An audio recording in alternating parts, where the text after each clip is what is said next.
ফেললে কি হবে, হয়তো জেলে নিলে ইমরান খানের মতন অবস্থা হবে।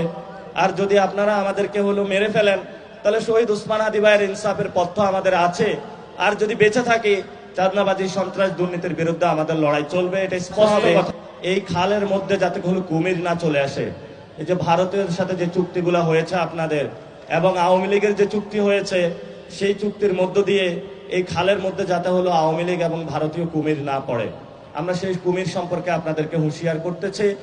এবং পুরো বাংলাদেশের দিকে তাকালে আমরা দেখি দর্শন হচ্ছে, বিচার হচ্ছে না, সংস্কার প্রক্রিয়া হচ্ছে না।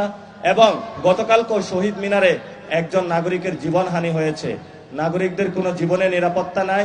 সেই জায়গায় আমরা দেখতে পাচ্ছি কোথায় একটা বাতি বন্ধ করতে হবে, একটু স্ট্যান্ডবাজি করার জন্য গাড়িটা দাঁড় করিয়ে রাখতে হবে, এবং একটু কোদাল দিয়ে কোথাও যা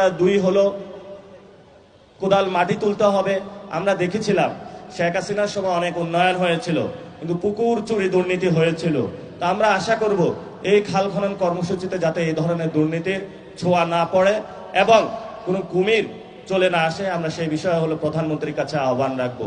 তো অনেকে আমাদেরকে বলে যে তোমরা কথা বলো, তোমাদেরকে কিন্তু খেয়ে ফেলবো। খেয়ে ফেললে কি হবে, হয়তো জেলে নিলে ইমরান খানের মতন অবস্থা হবে। আর যদি আপনারা আমাদেরকে মেরে ফেলেন, তাহলে শহীদ উসমান হাদি ভাইয়ের ইনসাফের পথ আমাদের আছে। আর যদি বেঁচে থাকি, চাঁদনাবাজি সন্ত্রাস দুর্নীতির বিরুদ্ধে আমাদের লড়াই চলবে, এটা স্পষ্ট কথা।